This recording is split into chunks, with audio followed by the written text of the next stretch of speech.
John 17:17 says God's word is truth. Not the truth, it is truth. So truth is whatever God says.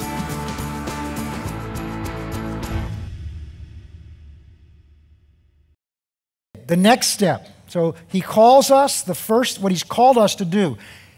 Everything he's called you to do is summed up in this, to follow him.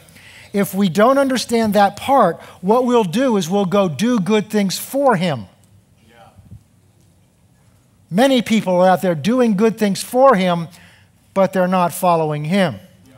In Matthew 7, Jesus said to his disciples, I think it's in verse 7, he says, on that day, which is when he comes back, many of you are going to say to me, Lord, Lord, did we not cast out demons in your name? Didn't we do many miracles in your name? Didn't we prophesy in your name?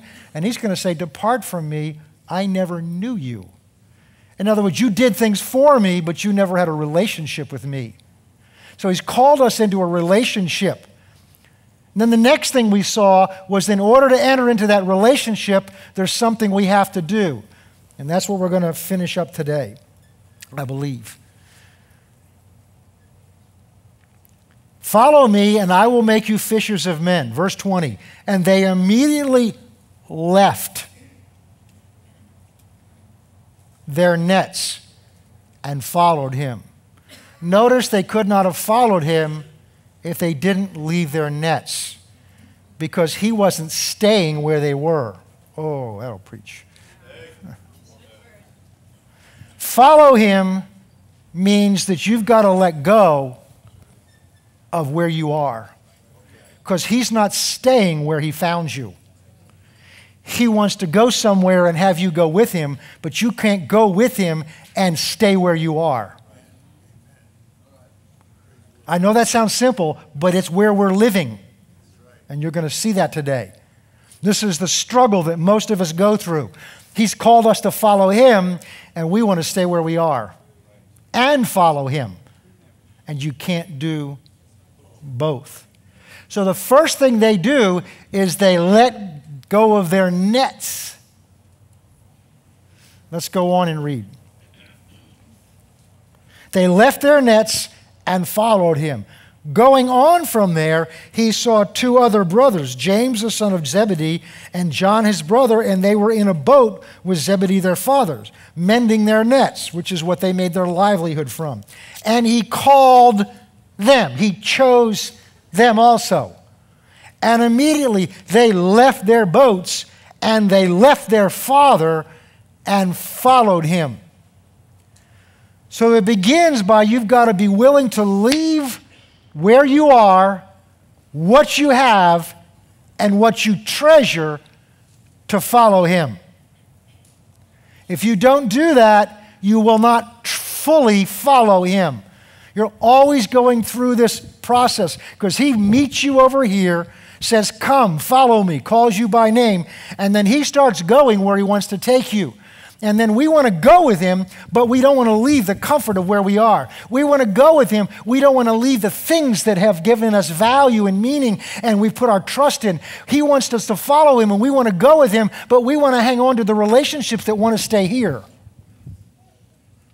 Many of you, when you came to the Lord, you discovered you had to make a choice with some relationships that you'd had. Some friends of yours that didn't want to go where you were going. Maybe some family members that didn't want to go where you were going. I remember when I first got saved and my father and I had always had a strained relationship, but it was really improving and it was really, he was opening up and we were beginning to develop a relationship. It was so exciting to me. And I got saved and I began to tell him about it. And he thought I was into some cult, some weird thing. And it just created a division again.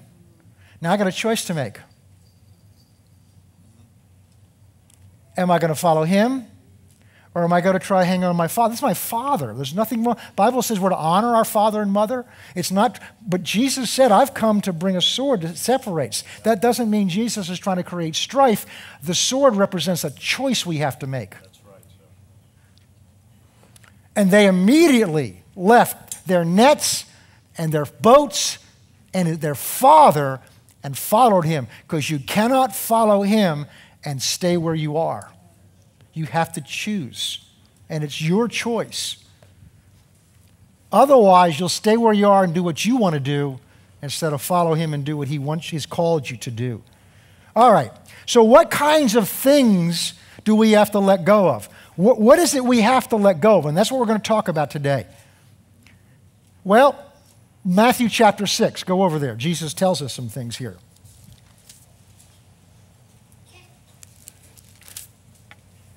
Verse 19. Do not lay up for yourself treasures on earth where moth and rust destroy, where thieves break in and steal. But lay up for yourself treasures in heaven where neither moth nor rust steals, where thieves do not break in and steal. For where your treasure is, that's where your heart will be. By the way, you can't go somewhere your heart doesn't go. In fact, your heart will go there before you. You'll follow where your heart's going, what your heart is after. Now, not the pump that moves your blood around, but the heart of who you are, what you care about, what matters to you the most. For the lamp of the body is the eye. Therefore, if the eye is good, then the whole body will be full of light. But if the eye is bad, then the whole body will be full of darkness.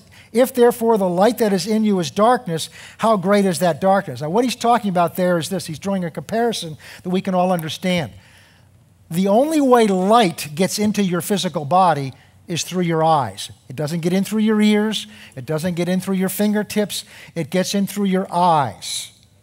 And it says, if your eye is evil, that word means diseased, like cataracts, or you have a astigmatism or something like that. That means that light's getting in there, but it's not getting in accurately. The light waves are being bent, they're being distorted because the lens, the opening of the eye, is not clear. So what he goes on to say, because therefore if your eye is diseased, then the light that's getting in there is darkness. In other words, it's as if it is darkness, as if it were darkness, because it might as well be because you're not seeing accurately. Ever been driving down the road and your window's open, you know, and a piece of dust or something blows in your eye and your eye starts watering? You don't keep going along at 55 miles. Of course, you do go 55, don't you? You don't keep going along at that speed, do you? Because it is dangerous to drive on the highway if you're not seeing clearly, as well as it is if you're doing something else. I almost had a woman run into me the other day. She came around a corner, and she's combing her hair with both hands, and she's on my side of the road. That's another message for another day. And that's what he's talking about here. But it's not intended to be a lesson in our anatomy and physiology. It is drawing a comparison, because what he's going on to say is, just as the eye determines the accuracy of the truth you see, of the light that gets into your body, in the same way, the condition of your heart determines the accuracy of the spiritual things that get in or come out. And he's talking here about what your heart is seeking after is what determines how much truth is getting into your heart. That's what he's talking about here. And verse 24, no one can serve, and for our purposes, let's say, follow, two masters. He will either hate the one and love the other, or he'll be loyal to the one and despise the other. You cannot serve God and stuff. That's what mammon means, stuff. And he goes on down, of course, the famous verse there is verse 33, he gives the answer. Therefore, seek first the kingdom of God and his righteousness, and all the things you need will be added unto you. By the way, it's not our purpose this morning, but the verses he uses in between verse 24 and verse 33, he says the signs of where your heart is what you worry about. If you're worrying about what you're going to wear, and I don't mean just how nice it looks, whether your needs are going to be taken care of. If you're worrying about whether your needs are being taken care of, going to be taken care of, then he says your heart is on those things, because don't you know your Father knows what you need before you ask? So worry is a sign that our heart is being given over to something other than him first. In other words, we put our trust ultimately in stuff. And we need stuff. We need clothes. I'm glad you all put clothes on today, because Pastor Sam used to say we want to keep America beautiful. And we need houses. We need transportation. We need those things. So he's not saying go live on the top of, go live as a hermit, with burlap bag sacks on top. He's not saying that. He's talking about what has your heart. And he says, when you're worrying about things, then what it is your heart's been given over to that. And so you can't, your value in life, your security in life, your meaning in life, all of those things is not based on stuff, clothes, gadgets, cars. It's got to be based on Him and our relationship with Him. That's the easy part. That's the easy part. Say, well, Pastor, I'm struggling with that. Well, all right. 1 John chapter 2.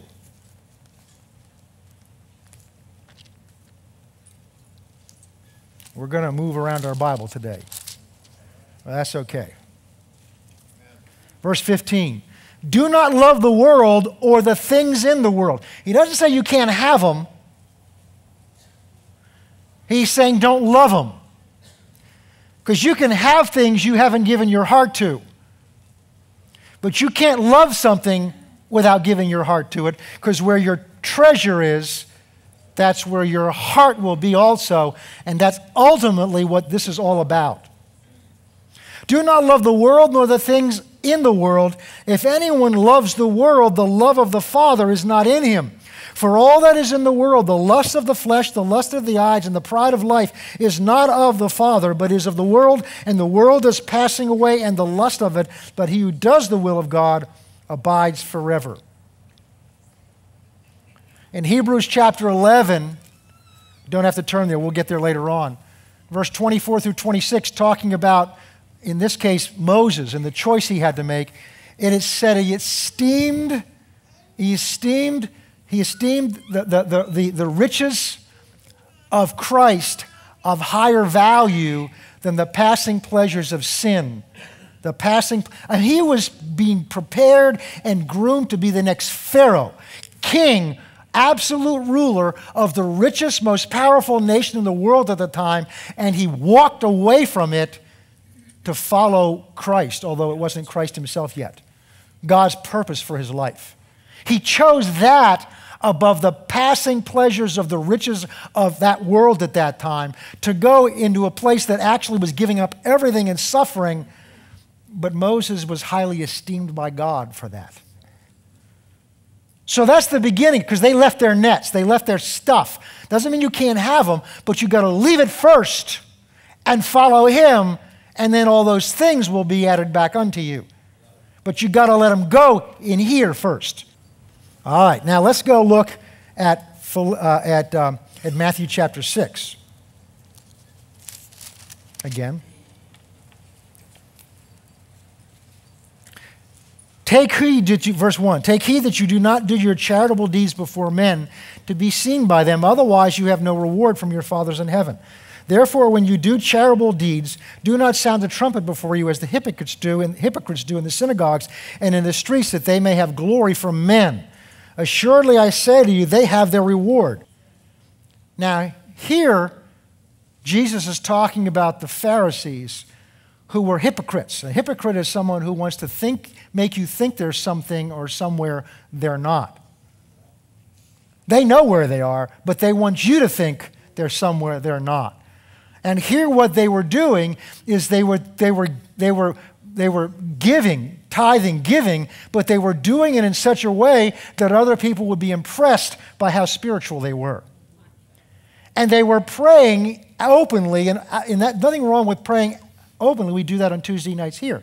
But they were doing it with the intention of people hearing how beautiful their prayers were and how wonderful they were.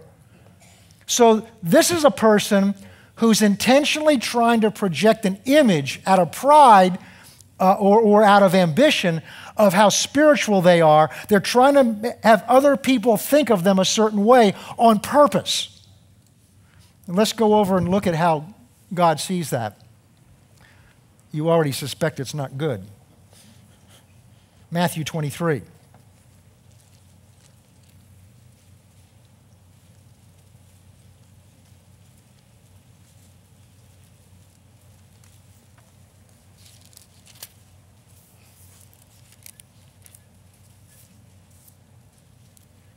Verse 27.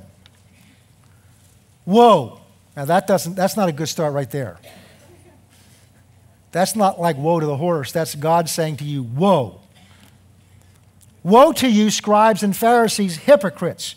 You are like whitewashed tombs, which indeed appear beautiful outwardly, but inside they're full of dead men's bones and uncleanness. Now get this image. Whitewash, I guess we don't use it very much anymore, but whitewash was a water-based, very weak covering that when you put it on something, it looked white and clean until it rained. And then it washed off because it was water-based and had no substance to it. And he said, you're like whitewashed tombs, which means on the outside, you look nice and clean. But what's got a tomb got on the inside of it? Dead man's bones that are rotting. He said, here's how I see you. I don't look at the outside, I look at the inside. And what I see inside is your stinking attitude. I see your envy, I see your pride, I see your jealousy, I see your prideful ambition. I see you putting people down. I see you not lifting up the poor and the weak. And I see you harboring anger and strife in your heart towards other people, all the while smiling and looking so nice on the outside. Because you want to impress people with what you're like. And we're talking about what we have to let go of to follow him. But most of us here, I suspect, are not in that place. So it's easy to read those scriptures and say, well, I know that's the Pharisees, that doesn't apply to me. But let's go over to Philippians 3, and we'll see something a little more subtle, which is where most of us, or at least I know, I'm preaching to me today, where I need to grow, or am in the process of growing. Philippians chapter 3. We're going to start in verse 3. Let's start in verse 1. Finally, my brethren, rejoice in the Lord. For me to write the same things to you is not tedious, but for you it's safe. That means to hear the same message again is okay. Beware of dogs. That's not four-legged dogs. That's two-legged dogs. Beware of evil workers. Beware of the mutilation. What he's addressing here was there were people coming into the church in Philippi, and they were telling them that in order to be Christians, they had to be circumcised and go under the old law and the systems of the old law. So the mutilation here is kind of a play on words. In other words, they're convincing you to mutilate your body, but it has no effect, no spiritual effect. But we are of the circumcision, the true circumcision, who worship God in spirit and rejoice or glory in Christ Jesus, having no confidence in the flesh. Now, the word rejoice there means boast.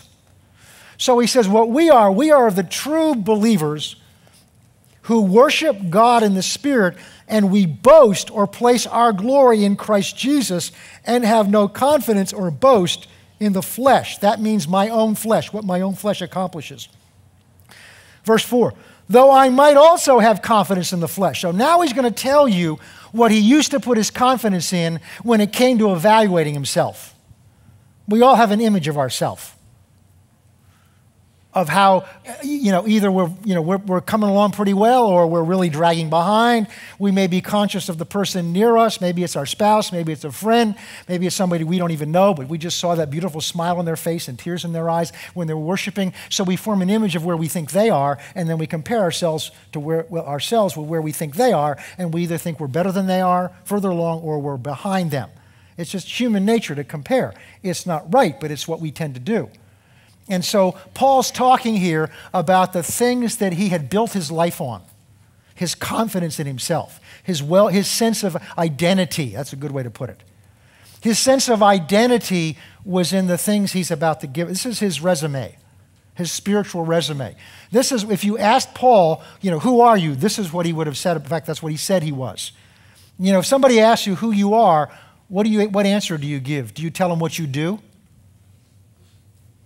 Say I'm an electrician, I'm a plumber, I'm a lawyer, I'm a doctor, or that's not who you are, that's what you do. In fact, that's what God uses to provide your resources from. That's not who you are, because that stuff's staying here.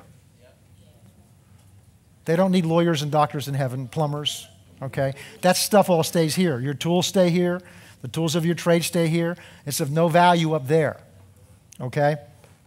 But Paul's talking about the things that he built his life on that made him look a certain way in other people's eyes. Well, you with me on this? Okay. Let's go take a look at some of them, and then we'll see what he did with them. So he says, when we have no confidence in the flesh, that means confidence in what I have done with my life. Though I might have confidence in the flesh, if anyone else thinks he has confidence in the flesh, I even more. In other words, I did pretty well. Circumcised the 8th day of the stock of Israel. Now, most of these things won't mean a lot to us, but if you were a Jew in that day, this meant you were something special. Circumcised the 8th day of the stock of Israel. That means I qualified as a Jew because I went through the ritual by which I entered into the covenant. Of the tribe of Benjamin. Hebrew of the Hebrews. That means I was not just a Hebrew, I was of the elite of the Hebrews. Concerning the law, I was a Pharisee. In other words, I was at the top of my career. Verse 7. But what things were gained to me, these things I have counted as loss for Christ. Counted means he exercised his will. It is based on an accounting term, and every year, when people in the office have to, post when we pay a bill, that bill gets posted to an account, so at the end of the year, we can see how much did we spend on postage, how much did we spend on freight, how much did we spend on salaries, how much did we spend on these things. So every check has to be posted to an account. And actually in the software now, you got to choose which side it goes on. It's a double entry counting system. So you got to choose whether it's a debit or a credit. And Paul says, I chose to take all those things that before I had put it in, and this may not be correct accounting-wise, but it makes it clear to you. I put in my credit column, I now moved over to the debit column.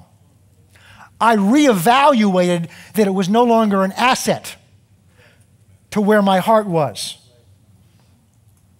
That was an act of his will. I counted all things as loss. Now, he didn't lose all the things. He still had the experience he had. He still had the passion he had. He still had the degree he had. But in terms of the value they meant to him, he counted them. He no longer considered them the basis on which he evaluated himself. And he did it as a transaction. See, when you go to buy something, you make an evaluation of whether or not what you're going to get is worth more to you than the money you're going to give up for it. She'll get upset at me for this, but that's okay. I have a pair of casual shoes I wore that I've worn for years. And it just, I started to cry the other day because I noticed there was a hole in the bottom. And the leather was separated. It's a pair of old boat shoes. The leather's starting to separate. Now, these are little things, okay? And she says, you got to get rid of them, which means she's going to try to throw them out, which she wouldn't do.